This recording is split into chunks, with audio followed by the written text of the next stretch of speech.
Bienvenidos a una nueva edición más de Hablemos de Educación. Yo soy Ana Romero. La OEI es la Organización de Estados Iberoamericanos para la Educación, la Ciencia y la Cultura, el mayor organismo de cooperación multilateral entre países iberoamericanos de habla española y portuguesa. Con más de 3.000 personas trabajando por Iberoamérica, repartidas físicamente por 20 países de la región, esta organización considera que la educación, la ciencia y la cultura son herramientas muy importantes para el desarrollo humano y generadoras de oportunidades para construir un futuro mejor para todos. Trabajan directamente con los gobiernos de 23 países miembros, respondiendo a sus prioridades y fortaleciendo sus políticas públicas a través de programas y proyectos que diseñan y ponen en marcha profesionales altamente calificados y comprometidos con la creación de valor para toda la sociedad. Visitamos la sede de la Secretaría General que está en Madrid, España, y tuvimos la oportunidad de conversar con el secretario general, Mariano Jabonero. Gracias, secretario general, por la entrevista que nos ha conseguido. Pues muchas gracias a ustedes por darme la palabra, es siempre, digamos, una buena ocasión, y más con una universidad pues reconocida, en la cual tengo amigos y que conozco bien. Me siento bien, sobre todo ha sido los últimos meses complicados, digamos, en cuanto que ha habido una Asamblea General, un proceso de reelección, y eso siempre, digamos, lleva trabajo y dedicación a ello, pero muy satisfecho porque además fui elegido por unanimidad, la cual, por una parte, es el sentimiento de orgullo, el sentido de reconocimiento y de compromiso, de responsabilidad, y una satisfacción porque la región está políticamente muy polarizada, se dice, y que los 23 países miembros hayan votado, se hayan puesto de acuerdo, pues yo creo que es algo que para mí es muy satisfactorio. En la OEI trabajamos fundamentalmente educación, ciencia, cultura, derechos humanos, democracia e igualdad. Son los ámbitos de trabajo que tenemos. Y trabajamos muy sobre el terreno. Hay órganos de cooperación que trabajan desde una oficina y opinan. Dan opiniones, criterios, dan, digamos, consejos, que están bien, son gratis, pues muy bien. La OEI trabajamos el terreno con la gente. Tenemos oficinas en todos los países de la región. Nos falta abrir una, que estamos en ese proceso, que es en Caracas, y además en Lisboa y en la sede central en Madrid. Trabajamos además siempre con proyectos que están consensuados con los gobiernos, o proyectos que están consensuados con organismos internacionales, como por ejemplo el caso del Banco Mundial, el BID, el Banco Interamericano de Desarrollo, o la CAF, la antigua Corporación Andina de Fomento, y con la Unión Europea. Son proyectos que siempre aterrizan en el terreno, siempre intentan mejorar la vida de la gente, fundamentalmente eso, resolver problemas de la gente a través de educación, de cultura y de la ciencia. Le voy a poner un ejemplo muy gráfico. En la OEI hemos alfabetizado a unos 3 millones de personas en los últimos años. 3 millones de hombres y mujeres analfabetos que ya no son analfabetos. Según un estudio hecho con nosotros, con el Banco Mundial, una persona analfabeta, cuando pasa a estar alfabetizado, duplica sus ingresos. El valor de la educación. Pero que eso que es un programa de cooperación, al final redunda en el bienestar de la gente. Una persona, a través de la educación, mejora su vida. Creo que ese es el punto crítico que tenemos que tener en cuenta. Y así ocurre en todos los ámbitos. Los últimos 4 años hemos atendido unos 20 millones de personas. Tenemos a 20 millones de personas, hombres, mujeres, niños y jóvenes, que creo que hemos podido, mejorar su vida de una forma u otra. Mariano Jabonero es un pedagogo español experto en política de cooperación educativa, cultural y científica en Iberoamérica. Ha desempeñado diversos puestos, tanto técnicos como de alta dirección en el Ministerio de Educación español y en el sector de la cooperación internacional.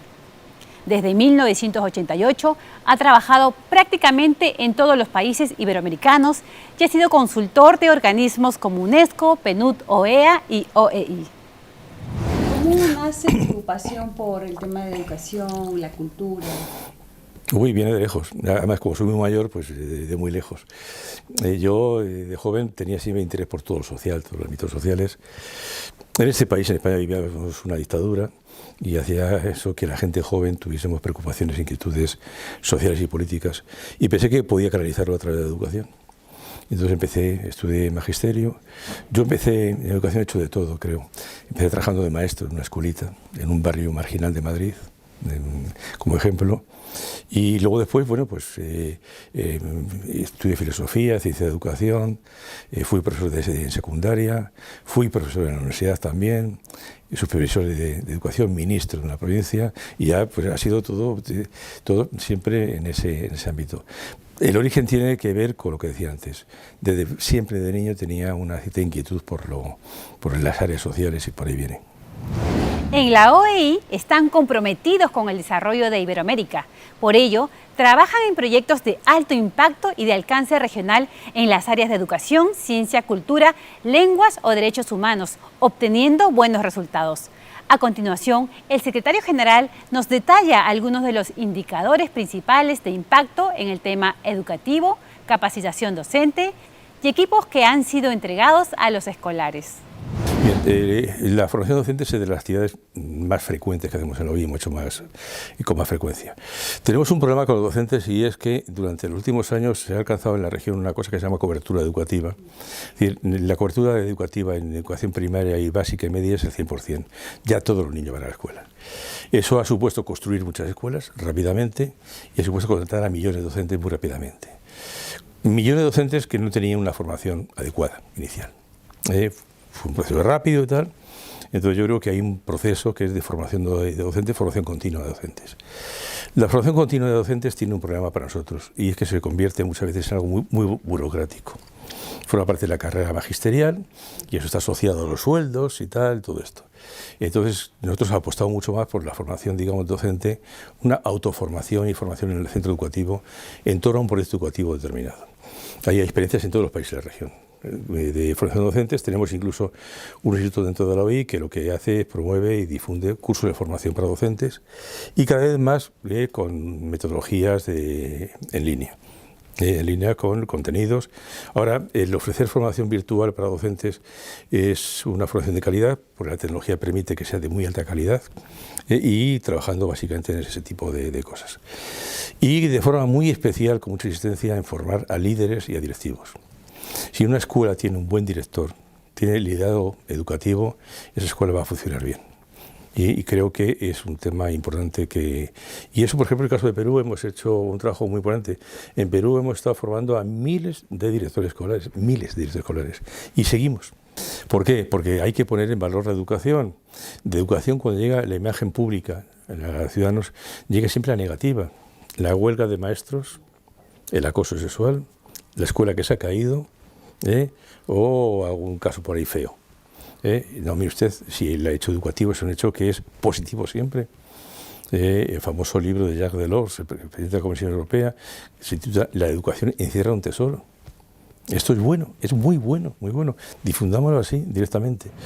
El secretario general de la Organización de Estados Iberoamericanos convocó a los gobiernos de la región, incluido Perú, para que juntos realicen una inversión razonable y ventajosa en educación, ciencia y cultura, debido a que el retorno del capital destinado y el beneficio en la población es muy bueno.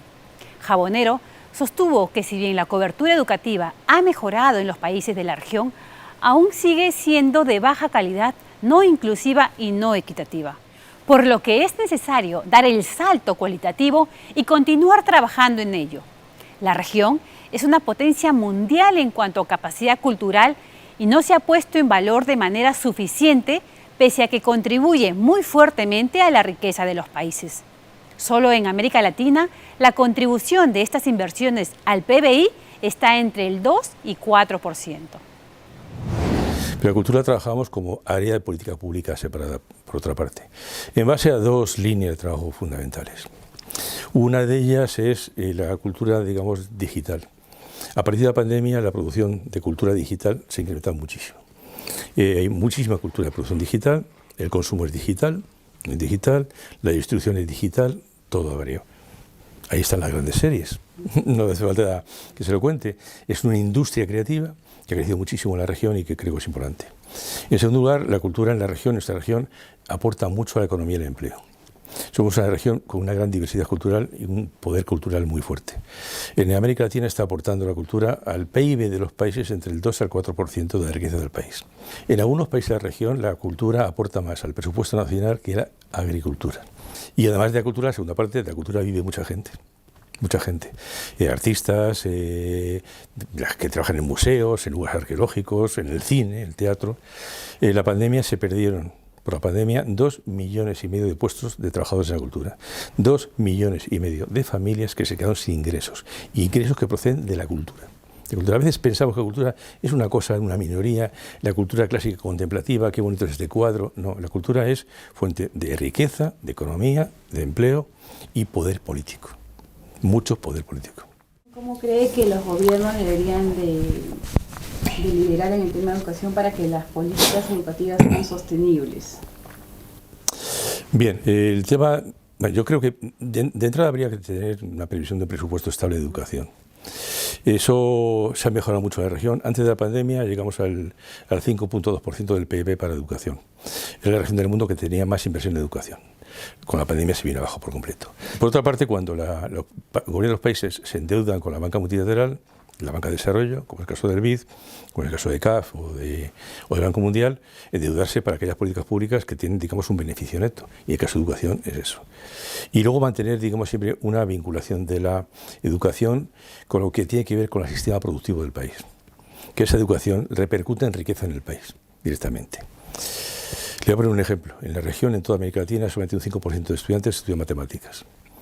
La matemática en ese momento es el elemento de conocimiento más valioso que hay en la sociedad de conocimiento. Y solamente el 5% estudia matemáticas. Creemos que tenemos un problema ahí, un problema fundamental. Y creo que es un tema que abordar. Y es que los gobiernos apoyen la educación y apoyen la educación en aquello que produce más retorno social y más beneficio. En segundo lugar, por otra parte también, y complementario con todo esto, es apoyar mucho más la educación e invertir mucho más en las mujeres. Las mujeres son ustedes el 52% de la región. La pérdida de riqueza de la región, según estudios de la banca, se produce en buena parte por la falta de participación de las mujeres en el mercado laboral. Es decir, es que es malo para la región, es que la no participación de las mujeres produce pobreza. Yo creo que eso a veces se piensa que todo esto es un discurso feminista. No, es un discurso de todos, pero que tiene efectos muy negativos para el conjunto de la población. Y en el caso de las mujeres, el nivel formativo de las mujeres es más bajo en general. Curiosamente, cuando las mujeres entran a la universidad, obtienen mejores resultados que los chicos. Si usted me pregunta a una persona analfabeta en América Latina que cómo es o quién son, el perfil es muy claro, es mujer, mayor de 40 años, vive en zona rural aislada y es indígena. La foto está perfectamente identificada, sabemos quiénes son. ¿Cómo podemos llegar a ellos? Yo creo que en este momento podemos llegar a ellos perfectamente y de una forma bastante eficiente, es decir, con menos coste que en otras ocasiones, y es a través de recursos digitales. Los recursos digitales es una ventana de oportunidad que se abre para todos y para todas. ¿Qué ocurrió durante la pandemia? Pues le cuento el dato muy gráfico. Durante la pandemia quedan confinados en sus hogares unos 182 millones de niños, niñas y jóvenes. Dejaron de ir a clase, quedan confinados como todo el mundo en sus hogares. De esos 182 millones de niños, niñas y jóvenes, la mitad no interrumpieron su actividad escolar, porque tuvieron, digamos, algún estímulo educativo a sistemas digitales, audiovisuales, que siguieron recibiendo, digamos, una dosis de educación, en términos médicos casi, pero la mitad no. La mitad son esos que viven en esas zonas, no tienen conectividad, no tienen antena, no tienen señal, no tenían ningún recurso. ¿Y quiénes son? Aquellos que viven en hogares que tienen mayor pobreza cultural. Pues los otros, los papás, las mamás, los abuelos, leen libros, digamos, hay un estímulo cultural, estos no. Estos quedan aislados e incomunicados. Estos, la obligación que tenemos con ellos es ofrecer esa oportunidad de conexión, de estar integrados a la educación, ya sea por métodos presenciales y también virtuales. Desde su creación hace ya 70 años, la Organización de Estados Iberoamericanos para la Educación, la Ciencia y la Cultura no ha cedido en su esfuerzo por contribuir a la consolidación del conocimiento, la tolerancia, la integración, la paz y la solidaridad entre los pueblos iberoamericanos. Un desafío permanente que tiene continuidad. La OEI, consciente del mundo que nos rodea y del papel de la educación, ha puesto en el foco de sus líneas estratégicas la gobernanza de la educación y a la mejora del liderazgo escolar como condiciones necesarias para una educación de calidad, inclusiva y equitativa. Tenemos un problema de inclusión educativa en la región. La región se caracteriza en temas de educación por 4 elementos negativos: falta de calidad, falta de equidad y falta de inclusión, falta de inclusión educativa. El cuarto es la falta de financiación de la educación. ese es otro tema eso. Entonces hay baja inclusión educativa, y la baja inclusión educativa se produce con los indígenas, se produce con los niños enfermos, con discapacitados, se produce con una serie de personas que tienen algún tipo de necesidad especial diferente. Este tipo de niños que están en escuelas, en hospitales, perdón, que están aislados, es conectividad, proporcionar medios digitales para que tengan, digamos, esa capacidad de conexión, y una cosa que ya se está haciendo en algunos países, estamos haciendo en algunos países, que es apoyo educativo especializado. Es decir, hay docentes que van y en un momento determinado del día, no todo el día, van a diferentes sitios y apoyan a estos chicos, hablan con ellos, que es muy importante. Es importante hablar con ellos, saber cómo se sienten y sus tareas escolares, un poco, digamos, apoyarles para explicarles cosas que no podrían explicar de manera virtual. Es muy importante porque esto va a acortar esa brecha que hay entre el campo y la ciudad. Pero así sea una escuela que tenga un alumno, tiene el mismo derecho que cualquier otra escuela que tiene 800 alumnos.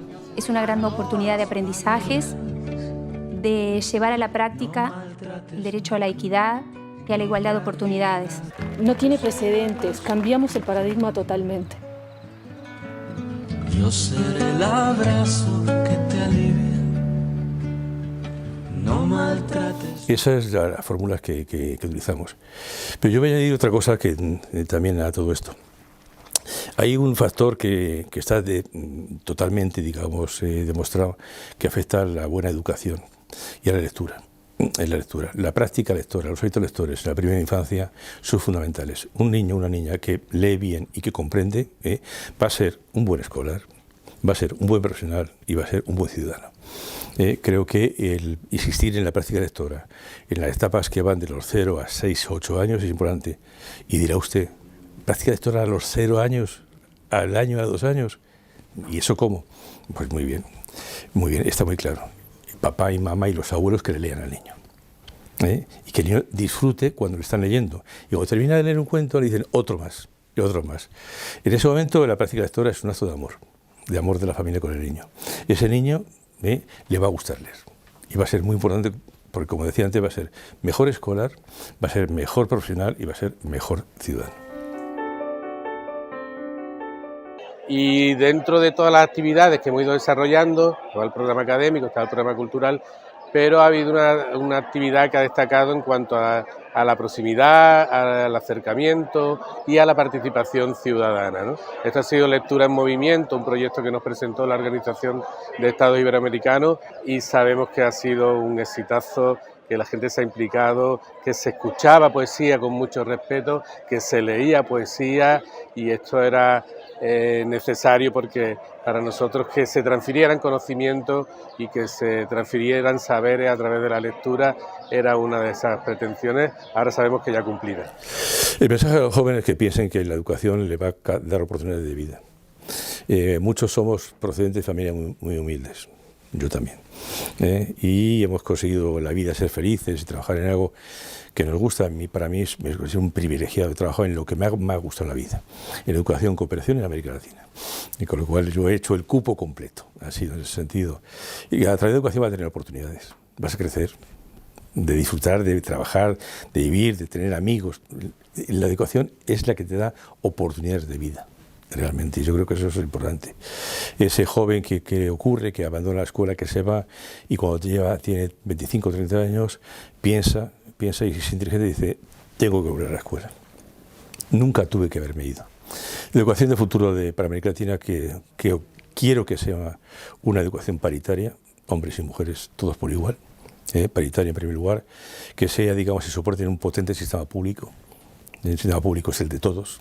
Creo que eso es importante, y coexistiendo con un sistema privado, por supuesto, pero las necesidades básicas, cuando usted habla de esa población aislada, indígena, ahí va a ir la escuela pública, solamente puede ir ella.